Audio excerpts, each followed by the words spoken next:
Hello guys, welcome back to my channel smart learning. पिछली video में हम exercise 4.1 के क्वेश्चन आंसर कर चुके हैं। आज हम करेंगे एक्सरसाइज 4.2 का बेसिक कंसेप्ट। इसमें हमें थ्योरी दी हुई है, आज हम थ्योरी ही करेंगे। आने वाली वीडियो में कल आने वाली वीडियो में हम क्या करेंगे इसके एग्जाम्पल, ठीक है। तो यहाँ पे हमें क्या दिया हुआ है, solution of linear programming problem. अभी तक हम क्या करके आए हैं, सिर्फ प्रोग्रामिंग प्रॉब्लम को हम बना के आए हैं। मीन्स जो लीनियर प्रोग्रामिंग प्रॉब्लम्स थी उसको सिर्फ हमने कंडक्ट किया था। मीन्स हमने जो हमारी इक्वेशन है उसको बना के छोड़ दिया था। लेकिन यहाँ पे हमने क्या फाइंड करना है, अब उसका सोल्यूशन भी फाइंड करना है कि जो हमारा ऑब्जेक्टिव फंक्शन है वो किस पॉइंट पे हमारा मैक्सिमाइज होएगा, किस पॉइंट में हमारा मिनिमाइज होएगा। तो देखो, to solve a linear programming problem we have to find its optimal solution. हम क्या करेंगे, लीनियर प्रोग्रामिंग प्रॉब्लम को सोल्व करने के लिए इसका एक ऑप्टिमल सॉल्यूशन फाइंड करेंगे। In general there are two methods for solving linear programming problem. इस लीनियर प्रोग्रामिंग प्रॉब्लम को सोल्व करने के लिए हमारे पास 2 मेथड है, ठीक है। तो फर्स्ट मेथड हमारे पास क्या है, जियोमेट्रिकल मीन्स ग्राफिकल मेथड, जो कि हम अपने चैप्टर में पढ़ेंगे। एक है सिंप्लेक्स मेथड। सिंप्लेक्स मेथड हमारे चैप्टर में नहीं है, मतलब हमारे सिलेबस में नहीं है, तो हम क्या पढ़ेंगे, सिर्फ ग्राफिकल मेथड। अब देखो, if the objective function contains only 2 variable, अगर हमारे पास सिर्फ 2 वेरिएबल है जैसे x और y, ठीक है। अगर हमारे पास सिर्फ x एंड y वेरिएबल है तो हम क्या करेंगे, वो क्या हो सकता है, ग्राफिकल मेथड से कैन ईजिली बी सोल्व और डिफाइन, ठीक है। तो हम क्या कर सकते हैं, अगर हमारे पास ओनली 2 वेरिएबल है तो हम ग्राफिकल मेथड से उसको सोल्व कर सकते हैं ईजिली। लेकिन अगर हमारे पास क्या है, 3 और मोर वेरिएबल हैं तो वो किससे होंगे, सिंप्लेक्स मेथड से। तो हमें सिर्फ यहाँ पे 2 वेरिएबल ही हमें गिवन है, तो इसलिए हम क्या यूज़ करेंगे, ग्राफिकल मेथड को यहाँ पे यूज़ करेंगे। In our present scope of study, हमारे आज के स्कोप में सिर्फ ग्राफिकल मेथड ही है, तो हम इसको ही स्टडी करेंगे। Before discussing the graphical method of solving A linear programming, इसको सॉल्व करने से पहले, मतलब इसको डिस्कस करने से पहले यहाँ पे कुछ इंपॉर्टेंट टर्म्स हैं जो हमें क्या करनी पड़ेगी, डिफाइन करनी है, हमने समझनी है, ठीक है। यहाँ पे देखो, सोल्यूशन क्या होता है। सोल्यूशन क्या होता है, एक ऐसा सेट वेरिएबल्स का, जैसे x1 x2 x3, जो कि क्या करे, सारे लीनियर प्रोग्रामिंग प्रॉब्लम को सेटिस्फाई करे। Satisfy the constant of general LPP is called a solution of general LPP. जैसे देखो, हमारे पास यहाँ पे कितनी इक्वेशन है, 4 है, ठीक है। सारी इक्वेशन को जो क्या करे, सेटिस्फाई करे, वो हमारा क्या हो जाएगा, सॉल्यूशन, ठीक है। जिस पॉइंट पे हमारा z मैक्सिमाइज या मिनिमाइज होगा, उस पॉइंट को हम क्या बोलेंगे, हमारा सॉल्यूशन, ठीक है। फिजिबल रीजन क्या होता है, ये हमारी थ्योरी भी आ सकती है, इसलिए मैं आपको पढ़ा रही हूँ। फिजिबल रीजन क्या है, the common region determined by all the constant including non negative constant. Non negative constant कौन से होते हैं हमारे, ये, ठीक है। जो भी कॉमन रीजन है determined by all constant of LPP is called the feasible reason. जैसे देखो, मैंने आपको बताया था ना कि हम क्या करते हैं, जो भी हमारा कॉमन रीजन बनता हुआ नज़र दिखाई देता है हमें, उसको हम क्या कहते हैं, फिजिबल रीजन। जैसे यहाँ पे देखो, कॉमन रीजन आ रहा है ना, कि मतलब लाइन तो इसकी यहाँ पे भी गई होगी, लेकिन जो ये दोनों पॉइंट्स हैं उनका कॉमन रीजन तो हमारा ये बना है, ठीक है। तो ये क्या हो जाएगा, हमारा फिजिबल रीजन। कॉमन रीजन मैंने आपको 3rd चैप्टर में सिखाया हुआ है, कैसे निकालते हैं, वही चीज़ हमने यहाँ करनी है आज। कॉर्नर पॉइंट हमारे क्या होते हैं, कॉर्नर पॉइंट।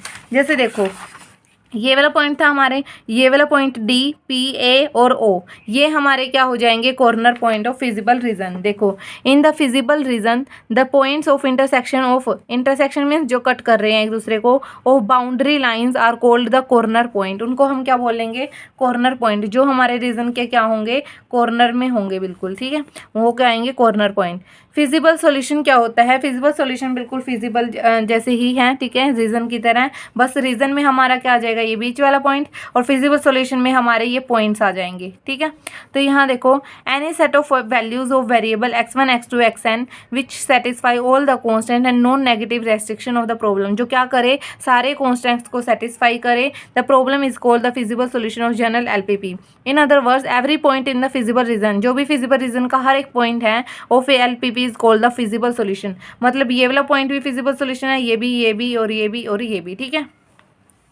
और इनफिजिबल सॉल्यूशन क्या होएगा, any point which lies outside the feasible reason. जैसे यहाँ पे देखो, अब हमारा फिजिबल रीजन क्या था, ये था। अब ये वाला पॉइंट क्या है, हमारे फिजिबल रीजन से आउटसाइड है, तो ये हमारा क्या हो जाएगा, इनफिजिबल सॉल्यूशन, ठीक है, इनफिजिबल सॉल्यूशन।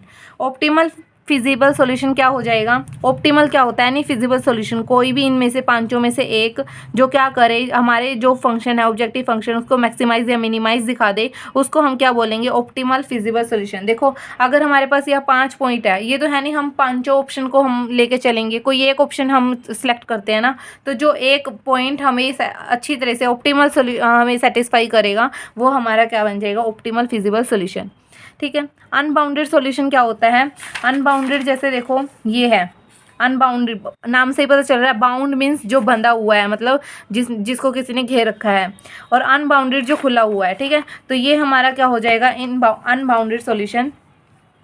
तो देखो a linear programming problem is said to have an unbounded solution if feasible region is not bounded by in any respect, कि किसी रिस्पेक्ट में वो क्या है, बाउंडेड नहीं है। In other words if the feasible region is an open plane, अगर वो ओपन प्लेन है, ठीक है, then it LPP is called have an unbounded solution. ठीक है, अगर ओपन प्लेन क्या होता है, जिसके नीचे हमारे पास इक्वल का साइन नहीं होता है। ठीक है, जो हमारे सिंबल होते हैं ना, ये ग्रेटर देन लेस देन वाले, ये हमारे क्या होते हैं, ओपन प्लेन। बेसिक सॉल्यूशन क्या होता है, हमारे पास मान लो n वेरिएबल है और m कांस्टेंट है। जैसे यहाँ पे हमारे पास n वेरिएबल कितने हैं, 2, क्योंकि x और y यूज़ हुआ है, और कांस्टेंट कितने हैं, 1 2 3 4 5 6। ठीक है, तो ये कांस्टेंट हो गए। फिर क्या है, then a solution obtain after setting all variables equal to 0। इन सारे वेरिएबल्स को हम क्या करते हैं, मान लो इक्वेट कर देते हैं ना। ठीक है, इक्वेट करने के बाद जो हमारा सॉल्यूशन आएगा उसको हम क्या बोलेंगे, बेसिक सॉल्यूशन। अदरवाइज क्या हो जाएगा, अगर कोई नेगेटिव वैल्यूज़ दे रहा है तो उसको हम क्या बोलेंगे, नॉन बेसिक वेरिएबल्स। यहाँ पे देखो in case A basic solution, अगर कोई सॉल्यूशन क्या करता है, नेगेटिव वैल्यूज़ कंटेन किए हुए हैं, तो उसको हम साथ में क्या बोलते हैं, बेसिक इनफिजिबल सॉल्यूशन। ठीक है, आई होप आपको समझ आ रहा होगा। 9 पॉइंट हमारे पास क्या है, बेसिक फिजिबल सॉल्यूशन, बिल्कुल इसी तरीके से है। देखो बेसिक फिजिबल सॉल्यूशन क्या करता है, satisfy all the constant and condition of linear non negativity of variables. जो हमारे नॉन नेगेटिविटी जो पॉइंट्स हैं उसको भी ये क्या करता है, सेटिस्फाई करता है, उसको हम क्या बोलते हैं, बेसिक फिजिबल सॉल्यूशन। तो ये मोस्टली एक तरह से क्या है, बिल्कुल सेम ही है। यहाँ पे हमें बेसिक फिजिबल सॉल्यूशन है जो वो 2 टाइप्स में हमें डिवाइड किया हुआ है, non degenerate BFS, BFS means basic feasible solution. ठीक है, और डीजनरेट BFS। तो ये आ भी सकता है कि बेसिक फिजिबल सॉल्यूशन BFS बताओ क्या होता है, तो आपको 2 टाइप्स भी उसके लिख के आने हैं ताकि आपको पूरे नंबर मिले। अब देखो अगर हमारे पास क्या है, सारी वेरिएबल्स की पॉजिटिव वैल्यूज़ आई है, जैसे XYZ होते हैं हमारे वेरिएबल, अगर उनकी वैल्यूज़ क्या आई है, पॉजिटिव आई है, तो हम उसको क्या बोलेंगे, नॉन डीजनरेट सॉल्यूशन। लेकिन अगर हमारे पास किसी भी सॉल्यूशन की या फिर किसी भी वेरिएबल की वैल्यू क्या आ जाए, 0 आ जाए, मान लो 1 की आ जाए, 2 की आ जाए, 3 की आ जाए, सब की आ जाए, तो वो हमारे लिए क्या बन जाएगा, डीजनरेट सॉल्यूशन। ठीक है, BFS is said to be non-degenerate solution if it is involves as many positive basic variables, जब वो पॉजिटिव वेरिएबल्स को कंटेन करके रखेगा, number of structure linear constant of LPP, और ए डीजनरेट सॉल्यूशन इफ 1 और more basic variable have 0 value. अगर किसी की 0 वैल्यू आ गई तो उसको हम क्या बोलेंगे, डीजनरेट सॉल्यूशन। अब हमारे पास क्या है, रिडंडेंट कांस्टेंट। वो क्या होता है कि जो लेस रेस्ट्रिक्टिव होते हैं, जो कि क्या करते हैं, हमारे फिजिबल रीजन को इफेक्ट नहीं करते। ठीक है, जैसे मान लो एक लाइन ऐसे जा रही है, एक लाइन ऐसे जा रही है, ठीक है, एक लाइन ऐसे जा रही है, तो मान लो इसका भी इस साइड आना था, ये भी ट्रू थी और ये भी ट्रू थी। ठीक है, और ये था, तो देखो हमारा कॉमन रीज़न ये बनेगा ना, छोटू सा। ठीक है, हमारा रीज़न ये बनेगा क्योंकि ये भी नीचे की तरफ आएगा, और ये हमारा इस साइड आना था तो यहाँ तक लगेगी सिर्फ, और ये भी हमारा। तो देखो इस जो ये लाइन है उसका इस वाले रीज़न पे कोई इफेक्ट नहीं पड़ा ना। ठीक है, तो ये हमारे कौन से होता है, रिडंडेंट कांस्टेंट। ठीक है, तो यहाँ पे देखो these constant are not useful, हमारे लिए यूजफुल नहीं है फॉर ऑप्टिमल सॉल्यूशन, हमें ऑप्टिमल सॉल्यूशन भी नहीं देगा, क्योंकि जो हम लेते हैं वो हमारे कॉर्नर पॉइंट लेते हैं जो इसके अकॉर्डिंग होते हैं। ठीक है, फिर and not the part of feasible reason, और ये हमारे फिजिबल रीजन का पार्ट भी नहीं होते हैं। कॉन्वेक्स पॉलीगन क्या होते हैं, जैसे देखो ये हमारा वो हो गया, रीजन हो गया, इसको ही हम क्या बोलेंगे, convex polygon. Convex polygon is a closed region, closed region होता है, मतलब अनबाउंडेड रीजन को हम कॉन्वेक्स पॉलीगन नहीं बोलेंगे। Such that line segment joining any 2 arbitrary points, देखो यहाँ पे 2 पॉइंट्स इन्होंने लिए हुए थे, ये लाइन थी हमारी। ठीक है, वो क्या है, of the region always lies entirely within this region. हमेशा जो भी हम अगर कोई 2 पॉइंट ले रहे हैं उसको मीट कर रहे हैं तो वो पूरा का पूरा एंटायर क्या होना चाहिए, इस रीजन के अंदर लाई करना चाहिए।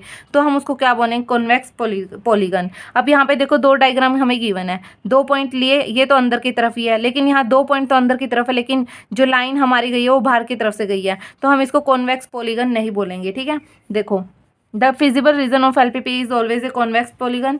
देखो फर्स्ट पार्ट में क्या है, is a convex polygon, whereas the region shown in second part is not a convex polygon. क्यों नहीं है, क्योंकि ये हमारा क्या है, बाहर की तरफ आ गया। हमारा ये पूरा की पूरी जो लाइन ज्वाइन करेंगे, हम सेगमेंट बनाएंगे, वो क्या होनी चाहिए, विद इन मतलब जो हमारा रीजन है उसके अंदर होना चाहिए। और ये रिमार्क हमें गिवन है, if the feasible region of LPP is bounded, अगर हमारा फिजिबल रीजन क्या है, बाउंडेड है, इज ऑलवेज ए, वो क्या होता है, हमेशा कॉन्वेक्स पॉलीगन होता है। ठीक है, and the maximum and minimum values of objective function, जो ऑब्जेक्टिव फंक्शन की मैक्सिमम और मिनिमम वैल्यू गिवन होगी हमें, मतलब देगा जो हमें, वो must occur only at the some vertex of this polygon. मान लो अगर हमारे पास इस टाइप का रीजन बनता है तो ये क्या हुआ, कॉन्वेक्स पॉलीगन हुआ। ठीक है, कॉन्वेक्स पॉलीगन हो गया तो जो ये 5 पॉइंट है ना हमारे, उनमें से ही कोई एक सोल्यूशन क्या देगा हमें, मैक्सिमम या मिनिमम वैल्यू देगा। तो इन्होंने यही बताया हुआ है इसमें। फिर हमारे पास क्या है, ग्राफिकल मेथड को सोल्व करने के लिए भी हमारे पास 2 टाइप की प्रॉब्लम है, मतलब उसको सोल्व करने के लिए 2 मेथड हैं। एक तो कॉर्नर पॉइंट मेथड, जो कि मैंने अभी बताया था कि हम कॉर्नर पॉइंट ले लेते हैं यहाँ पे। ठीक है, सबके ऊपर हम ट्राई करके देखते हैं। एक है iso profit and iso cost method. तो देखो कॉर्नर पॉइंट मेथड में हमें क्या बताया हुआ है, यहाँ पे हम क्या करते हैं, जो एक्सट्रीम पॉइंट होता है ना, उसके हेल्प से हम अपने ऑप्टिमल सॉल्यूशन तक पहुँचते हैं। An optimal solution of LPP if it is exist, अगर वो एग्जिस्ट करता है, occurs at the one of the extreme point, क्या होता है कि किसी न किसी पॉइंट पे तो वो होता ही है, ऑफ कॉन्वेक्स पॉलीगन, जो कॉन्वेक्स पॉलीगन के उस पे, of the set of all feasible solution. ठीक है, to solve a LPP by corner point method we first determine the convex polygon. Convex जो कॉर्नर पॉइंट मेथड से सोल्व करने के लिए हमें सबसे पहले क्या बनाना पड़ेगा, ये रीजन बनाना पड़ेगा। ठीक है, रीजन बनाने के बाद देखो फिर क्या है, if the LPP attains the optimal solution then by above theorem one of the corner point of the convex polygon give the optimal solution. हम क्या करेंगे, इन 5 पॉइंट्स को, जो हमारा ऑब्जेक्टिव फंक्शन होता है जेड, उसके अंदर पुट करके देखेंगे, जो हमें मैक्सिमाइज या मिनिमाइज वैल्यू देगा वो हमारा क्या हो जाएगा, एक optimal solution. In some cases it may happen that 2 vertices of a convex polygon give the optimal values of the objective function. मान लो हमारे पास 2 3 है, एक हमारे पास 3 2 है, क्या है हमारे पास जेड फंक्शन है कोई। ठीक है, जेड फंक्शन के अंदर मैंने ये वाला पॉइंट डाला और ये वाला पॉइंट डाला। ठीक है, बाय चांस वो वैल्यूज़ क्या आ गई, हमारी 10 आ गई दोनों की। ठीक है, तो दोनों, हम ये तो नहीं कह सकते ये बढ़िया है ये या फिर ये बढ़िया है, हमें क्या करने पड़ेंगे, इन दोनों सोल्यूशन को यहाँ पे लेके चलना पड़ेगा। और इसको हम क्या कहेंगे कि इनफाइनाइट मैली सोल्यूशन है। क्योंकि देखो मान लो ये लाइन थी हमारी, ये इस टाइप से हमारा ये रीज़न हमारा बना है तैयार होके। ठीक है, तो ये पॉइंट और ये वाले पॉइंट, इस पॉइंट पे हमारा क्या आ रहा है, मतलब इस पे भी हमारा 10 आ रहा है डालने पे और इस पे भी 10 आ रहा है। ठीक है, तो ये जो पूरी लाइन है, ये वाली लाइन, ये पूरी लाइन पे जितने भी पॉइंट्स हमारे बनेंगे वो सारे हमें क्या देंगे, ऑप्टिमल सॉल्यूशन। देखो 2 vertices of convex polygon give the optimal value of the objective function. In some cases, all the points on the line joining, जो भी सारे points है किस पे, on the line joining these 2 vertices give the optimal value. मैंने यही बताया ना अभी। देखो इन 2 points पे आ रहे थे हमारे, तो इन दोनों points को join करने के बाद जो भी जितने सारे point बनते हैं ना इस line पे, वो हमें क्या देंगे, optimal solution देंगे। ठीक है, फिर LPP is set to be have infinite many optimal solution. तो हम यहाँ पे क्या लिख देंगे, LPP is set to have infinite many solution. जब हमारे पास इस टाइप से आएगा तो हम लास्ट में लाइन भी लिखेंगे। अगर एलपीपी के पास कोई भी सॉल्यूशन नहीं होगा, जब कॉन्वेक्स पॉलीगन क्या देगा हमें, एम्प्टी सेट। अगर हमें हमारे पास क्या आ रहा है, मतलब कोई भी हमारे पास, जैसे ये हो गया, बताती हूँ मैं आपको एग्जाम्पल से कि किस टाइप से हमारा नो सोल्यूशन आएगा। जैसे जिसमें हमारा कॉमन रीज़न नहीं आएगा, बस वो हमारा क्या देगा, जैसे ये देखो ये वाला पार्ट है, इसका शेड यहाँ गया हुआ है, इसका शेड यहाँ गया हुआ है, तो हम कॉमन रीज़न तो हमारे पास आया नहीं, तो कॉमन रीज़न नहीं आया तो हमारे पास ऑप्टिमल सोल्यूशन भी कैसे आएगा। तो नो सोल्यूशन कब होगा, जब इनका क्या नहीं होगा, फिजिबल रीज़न नहीं होगा। अब हमारे पास प्रोसेस दी हुई है किसकी, कॉर्नर पॉइंट मेथड की। ठीक है। कॉर्नर पॉइंट मेथड की हमें प्रोसेस दी हुई है। फर्स्ट पॉइंट क्या है हमारा, formulate the given LPP in mathematical form. जो हम इक्वेशन बना के आए थे वैसे तो हमें गिवन होगी, लेकिन अदरवाइज अगर किसी सम में हमें इक्वेशन नहीं गिवन है तो सबसे पहले हम क्या करेंगे, उस इक्वेशन को बनाएंगे। ठीक है। Consider all the constant as equation. क्या करेंगे, जो भी कॉन्स्टेंट है यहाँ पे इन इक्वेशन है ना ये, तो इसको इक्वेशन में कन्वर्ट करने के लिए हम क्या करते थे, इक्वल का साइन लगा देते थे। तो सबसे पहले क्या है, consider all the constant as equation, equation की तरह इसको कंसीडर करना है। Draw the graph of each equality which is straight line. देखो यहाँ पे ये पॉइंट्स दिए हुए हैं, तो इन पॉइंट्स का यूज करके हमने क्या बनाना है, ग्राफ बनाना है। और ग्राफ बनाना मैं थर्ड चैप्टर में अच्छे से सिखा चुकी हूँ। Shade the required region of each inequality. जो भी इनइक्वालिटी है, जहाँ पे भी अगर ट्रू हो रहा है तो हम अंदर की तरफ, और जो फॉल्स है तो हम ओरिजिन के बाहर की तरफ। इस तरीके से हमारे शेड कर देंगे। The common shaded portion represent the region of solution. जो कॉमन शेड आएगा ना हमारे पास, ठीक है, जैसे इनका ये क्या आया हुआ है, ये वाला पॉइंट आया हुआ है, ब्लैक ब्लैक किया हुआ है जो इन्होंने, तो ये हमारा क्या होएगा, फिजिबल रीजन होएगा।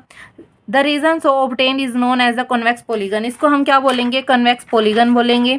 द रिप्रेजेंट, और यही इसी रीजन के अंदर से हमारा क्या आएगा, एक फिजिबल सोल्यूशन आएगा। ठीक है। फिफ्थ पॉइंट में हम क्या करेंगे फिर, determine the coordinates of corner point. देखो कॉर्नर पॉइंट ये वाला था एक, इसका पॉइंट था 038। ठीक है, ये 0 0 है, ये क्या है 52 एंड 0। इस पॉइंट को कैसे निकालेंगे ये मैं आपको बताऊंगी जब हम सम करेंगे। ठीक है, वैसे बता देती हूँ। ये इसकी इक्वेशन हमें x + 2y = 76 गिवन है। इसकी इक्वेशन हमें 2x + y = 104 गिवन है। तो हम एक वो करके आए थे 10th क्लास में, थर्ड चैप्टर था हमारा, उसमें हम क्या करते थे, दो इक्वेशन गिवन होती थी तो x और y का सोल्यूशन निकालते थे। ठीक है, यहाँ पे भी क्या निकलेगा, ये x और y का सोल्यूशन आएगा, क्योंकि ये दोनों ही लाइन का एक पॉइंट है, तो दोनों ये वाला पॉइंट क्या करेगा, दोनों पॉइंट्स को सेटिस्फाई करेगा। तो हम क्या करेंगे, पॉइंट निकालेंगे, तो ये आया 44 एंड 16। ठीक है, इसमें यही बताया कॉर्नर पॉइंट के हम क्या करेंगे, कोऑर्डिनेट्स डिटरमाइन कर लेंगे। These vertices are known as, इन वर्टिसेज को हम क्या बोलेंगे, extreme points of set of feasible solution. जो पॉइंट्स आए हैं उसको हम क्या बोलेंगे, एक्सट्रीम पॉइंट, कॉर्नर पॉइंट भी बोल सकते हैं। ठीक है। Find the value of objective function. हम क्या करेंगे, इन सारे पॉइंट्स को ऑब्जेक्टिव फंक्शन के अंदर, जैसे इन्होंने जेड लिया उसके अंदर पुट करा, यहाँ पे हमारी वैल्यूज आ गई। इन्होंने क्या बोला हुआ था, मैक्सिमाइज, तो मैक्सिमाइज यहाँ पे कहाँ हो रहा है, 440 पे, तो इन्होंने लिख दिया 44,16 पे हमें क्या मिल रही है, हमारा मैक्सिमम जेड मिल रहा है। तो हम लिख देंगे x = 44, y = 16 is an optimal solution of given LPP problem. ठीक है, तो ये थी हमारी प्रोसेस। अब क्या है, second method, iso profit and iso cost method. Iso profit कब होगा, मतलब इसको क्या दिखाना होगा, मैक्सिमम दिखाना होगा, और कॉस्ट को हम क्या दिखाते हैं, मिनिमम दिखाते हैं। तो देखो, in this method first we give any constant value. सबसे पहले हम क्या करेंगे, जेड होता है ना, जैसे हमारे पास ये जेड, इसको हम क्या करेंगे, कोई भी एक कांस्टेंट वैल्यू दे देंगे अपनी इक्वेशन के हिसाब से। वैसे इसका हम क्या लेते हैं, मोस्टली एलसीएम लेते हैं, ताकि हमारा इजीली कट हो जाए। ठीक है, इसका जो भी एलसीएम बनेगा ना 6 और 11 का, वो हम क्या दे देंगे, इसको जेड को नाम दे देंगे, मतलब कांस्टेंट इसको डिफाइन कर देंगे। ठीक है, से see to the objective function, objective function को हम सी दे देंगे, मतलब कोई भी कांस्टेंट नंबर। सी तो यहाँ पे इन्होंने कांस्टेंट के लिए बताया, वैसे तो हम नंबर ही देंगे, 66 हो गया, 24 हो गया, इस टाइप से। ठीक है, such that the resulting equation represent a straight line in A feasible region. ताकि देखो, अब यहाँ पे अगर कोई नंबर आ गया 2 या 3 4, ठीक है, ये क्या बन जाएगी, इक्वेशन। तो ये इक्वेशन भी हमें क्या देगी, एक तरह से इसी तरीके की हमें लाइन देगी एक। ठीक है, तो वो हमें क्या देगी, एक स्ट्रेट लाइन दे देगी। इस लाइन को हम क्या बोलेंगे, या तो आइसो प्रॉफिट लाइन बोलेंगे या फिर आइसो कॉस्ट लाइन बोलेंगे। जो हमें दिया पूछा होगा कि ये निकालना है, वही लाइन हम उसको कह देंगे। ठीक है, since every point on the line will yield the same profit और लॉस ऑफ सी। जो यहाँ पे क्या करेगा, सेम प्रॉफिट या फिर लॉस क्या करेगा, यहाँ पे गेन करेगा, जो सी ये लाइन आएगी हमारे पास। ठीक है, now if we move this parallel, हमारे पास क्या है, जैसे हमारे पास ये है, ठीक है, ये हमारा इस टाइप से कुछ सॉल्यूशन आ गया है, और ये हमारी क्या गई है, लाइन गई है। ठीक है, ये लाइन हमारी गई है, और मान लो ये इस टाइप से है हमारा रीज़न। ये क्या है, हमारी आइसो कोस्ट की जो लाइन थी, आइसो कोस्ट या आइसो प्रॉफिट की। ठीक है, लाइन पैरेलल टू इटसेल्फ, इस लाइन के parallel over the feasible reason, feasible region के ऊपर इन द इंक्रीजिंग डायरेक्शन, अगर हम इंक्रीजिंग मतलब यहाँ पे इंक्रीज यहाँ पे अगर डिक्रीज नीचे होएगा, ठीक है, increasing direction away from the origin, away from means origin से दूर, till the passes throw A vertex of convex polygon, वो क्या होएगा, पासिंग थ्रो द, मान लो इसके पैरेलल ही लेनी है हमने, और वो क्या करे, किसी एक पॉइंट से यहाँ पे हमें मतलब पास होनी जरूरी है। Then the coordinate of this vertex, जो ये वर्टेक्स है ना, वो क्या देगा हमें, maximum value of the objective function, ये वाला पॉइंट हमें क्या देगा, मैक्सिमम वैल्यू देगा। इसी के पैरेलल अगर हम इस पॉइंट को लेके देखते हैं, हमें यहाँ पे लाइनें लगानी है काफ़ी सारी, ठीक है, जो हमारी सबसे लास्ट में लाइन आएगी ना, सबसे लास्ट में, और यहाँ पे जो इनके कॉर्नर पॉइंट को टच करते हुए आएगी, ठीक है, वो हमारी क्या हो जाएगी, हमारी मैक्सिमम वैल्यू हमें गिवन होगी, मतलब ये वाला पॉइंट हमें क्या देगा, maximum value. This line is another isoprofit line, इसको हम क्या बोलेंगे, ये तो थी ही आइसोप्रोफिट और आइसोकोस्ट, इसको क्या बोलेंगे, आइसोप्रोफिट मेथड, जो कि क्या करेगा, मैक्सिमम प्रॉफिट हमें गिवन होगा, ठीक है, मतलब देगा। अब यहाँ पे पहले आप दोबारा समझिए इस चीज़ को, ठीक है, हम क्या करेंगे, हमारे पास z is equal to 3x plus 2y है, तो 3 और 2 का एल से हम इसको 6 नाम दे देंगे, 3x प्लस 2y हम दे देंगे कि z हमने सिलेक्ट कर लिया, ठीक है, तो इस अकॉर्डिंग हम एक टेबल बनाएंगे, फिर उस अकॉर्डिंग हमने एक ये लाइन बना दी मान लो, ठीक है, हमारे पास ये रीज़न आया था, ठीक है, फिर क्या करेंगे हम, जो ये पॉइंट्स है ना, इसके कॉर्नर पॉइंट, उनको मिलाते हुए क्या करेंगे, इसी के पैरेलल बिल्कुल, मतलब थोड़ी सी भी टेढ़ी मेढ़ी नहीं होनी चाहिए, इसी के पैरेलल क्या कर देंगे, एक लाइन ये लगी हमारी, ये वाली मैं थोड़ी आगे बढ़ा रही हूँ, ठीक है, और एक ये वाली लाइन लगी, तो ये वाली लाइन है ना दूर सबसे, तो ये वाली लाइन पे जो पॉइंट हमारा मीट होएगा ना, वो हमारा क्या देगा, मैक्सिमम प्रॉफिट देगा। इसी तरीके से अगर हमें डिक्रीजिंग डायरेक्शन में जाना है, मतलब अगर हमें मिनिमम दिखाना है, तो हम डिक्रीजिंग डायरेक्शन में जाएंगे, तो हमारे जितने भी पॉइंट्स जाएंगे ना, जैसे इस यहाँ पे ये मिल रहा है, तो इस वाले पॉइंट पे यहाँ पे हमें क्या देगा, ये मिनिमम कोस्ट, ठीक है, तो मिनिमम वैल्यू देगा, और इस लाइन को हम क्या बोलेंगे, iso cost line where the same minimum cost, जो जहाँ पे हमें क्या मिलेगा, मिनिमम कोस्ट मिलेगी। अब इसके स्टेप दिए हुए हैं, तो सबसे पहले 4 स्टेप तो हमारे बिल्कुल सेम है कि हमने क्या करना है, सबसे पहले तो इस रीज़न को ही फाइंड कर लेना है, ठीक है, उसके बाद हम क्या करेंगे, जेड को एक कांस्टेंट वैल्यू दे देंगे, जो कि मैंने बता दिया कि दोनों का एलसीएम ले लेना, आपके लिए इजी रहेगा, ना सोचना पड़ेगा, ठीक है। उसके बाद हम क्या करेंगे, अगर हमें मैक्सिमाइजेशन का है, if the objective function is of maximization, अगर हमें मैक्सिमाइजेशन का है, तो हम इंक्रीजिंग डायरेक्शन में इसको क्या करेंगे, पैरेलल लाइन बनाएंगे। देखो, draw line parallel to above line मतलब लाइंस के अबोव करना है, फारदेस्ट फ्रॉम द ओरिजिन, जो क्या हो, दूर हो लाइन से, has at least 1 point common to the feasible region, जो फिजिबल रीजन का कॉर्नर पॉइंट होगा, उनमें से कोई एक पॉइंट जो उसके अंदर जरूर इंक्लूड होना चाहिए। This common point will give the maximum value, जो हमें क्या देगा, मैक्सिमम वैल्यू देगा। अब हमें देखो मिनिमाइजेशन यहाँ पे दिखाना है, तो हम क्या करेंगे, यहाँ पे अबोव नहीं आएगा, बिलो द लाइन आएगा, ठीक है, या फिर इन डिक्रीजिंग डायरेक्शन में लिख देना। यहाँ पे भी क्या होना चाहिए, at least 1 point common to the feasible region, वो हमें क्या देगा, मिनिमम वैल्यू देगा। ये होने के बाद हम क्या करेंगे, जो ये वाले 2 पॉइंट्स हमें मिल जाएंगे ना, जैसे इस पॉइंट पे हमें मैक्सिमम दे रहा था, इस पॉइंट पे हमें मिनिमम दे रहा था, इन पॉइंट्स को हम क्या करेंगे, जेड के अंदर डाल देंगे। Find the coordinates of the corner point above in above step, इस वाले पॉइंट में या फिर इस वाले पॉइंट में जो हमें पॉइंट मिलेगा उसके कोऑर्डिनेट फाइंड करने हैं। The point so obtain determine the optimal solution and the value of objective function at this point give the optimal solution, जो ऑब्जेक्टिव फंक्शन में डालने के बाद वैल्यू आएगी हमारे पास, वो हमारी क्या होगी, ऑप्टिमल वैल्यू, ठीक है। तो इसका बेसिक कंसेप्ट या फिर जो हमारी थ्योरी थी वो हो चुकी है आज, ठीक है। यहाँ पे आज फिर हम कल करेंगे इसके एग्जाम्पल।